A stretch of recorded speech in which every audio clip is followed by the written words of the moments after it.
Quiero dar las gracias a todas y todos los legisladores integrantes de la 64ª legislatura por aprobar el decreto número 394 presentado por su servidora para que cada 13 de junio sea una celebración por la vida y obra de este gran hidalguense.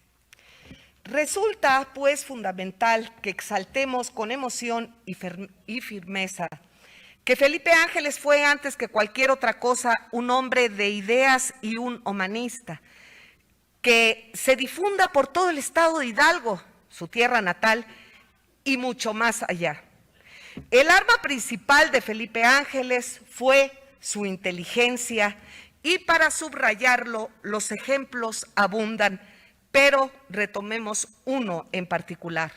El 23 de junio de 1914 es uno de los momentos más gloriosos de la trayectoria militar de Felipe Ángeles, pues ese día se logró la toma de Zacatecas, ocasión en la que el general Francisco Villa venció a las fuerzas del entonces presidente Victoriano Huerta.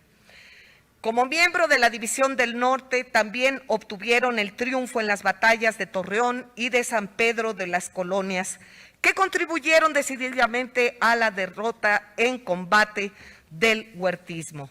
Esta es una de las facetas más importantes que hay que destacar de Felipe Ángeles, a quien recordamos el día de hoy en la máxima tribuna de la vida política del Estado, apenas un día después de conmemorar el 153 aniversario de su natalicio en Zacualtipán. Insistiré en la manera de aproximarse y entender al general a partir de esa faceta que incluía tanto planeación estratégica como el ejercicio pleno de valores cívicos muy bien entendidos, y para ello me apoyaré en las palabras de una de sus estudiosas más puntuales. El afán de superación intelectual es una de las características de Ángeles y un elemento clave en su trayectoria poco común. Por un lado fue y se asumió profundamente militar, pero jamás decayó en él la imperiosa necesidad vital, espiritual, ética del pensamiento libre. Así lo señala la investigadora Odile Gilpin en su ensayo El general Felipe Ángeles, humanismo y educación militar. Y entonces regreso a las preguntas. ¿Cómo debemos entender los hidalguenses a Felipe Ángeles? ¿Es suficientemente conocida la figura y legado de un experto que fue condecorado incluso por el gobierno francés? Sin duda, con la inauguración del aeropuerto internacional que llevará su nombre, vendrá una importante campaña a nivel internacional, pero todos aquellos que nacimos en Hidalgo debemos de redoblar esfuerzos desde ahora y no verlo únicamente como la estatua que lo muestra a caballo a la entrada de la ciudad de Pachuca, viniendo de la Ciudad de México.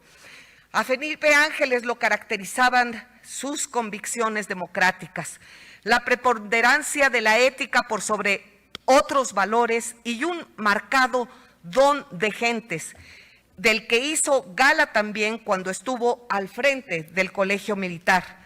Al día de hoy son muchas las aristas de este hombre y militar que quedan por estudiar y sobre todo por difundir con la amplitud y fuerza que se requiere.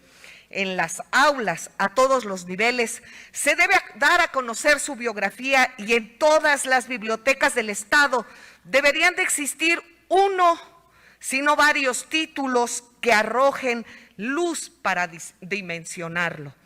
En este sentido es muy importante lo que Frederick Katz, un experto de talla internacional especializado en Francisco Villa, señala acerca del hidalguense en su texto Felipe Ángeles y la decena trágica, y donde lo considera una de las personalidades más interesantes y singulares que intervinieron en la Revolución Mexicana, No solo fue el ejército federal más cercano a Francisco I. Madero, también fue el único general de ese ejército que se unió a los revolucionarios cuando Victoriano Huerta tomó el poder y Madero fue asesinado. Fue el único verdadero intelectual que produjo el Ejército Federal. Y que se entienda bien y que resuene. Fue el único verdadero intelectual que produjo el Ejército Federal. No son pocos, pues, los especialistas que lo consideran un ideólogo e incluso en sus ensayos y columnas periodísticas encuentran vínculos evidentes con el socialismo utópico, pero siempre posicionando a la democracia por delante. Felipe Ángeles decidió regresar a México con el riesgo de ser atrapado y condenado a muerte, dado que el destierro lo estaba matando en vida, tal como apuntara la historiadora Odile Gilpin.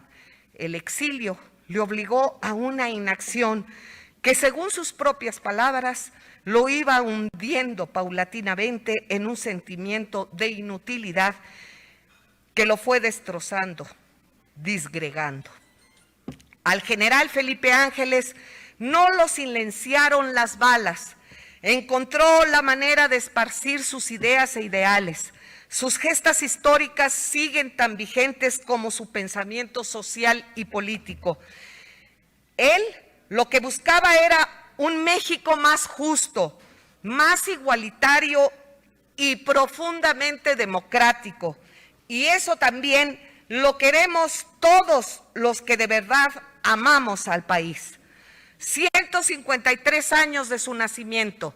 Larga vida para Felipe Ángeles, el estratega de la revolución.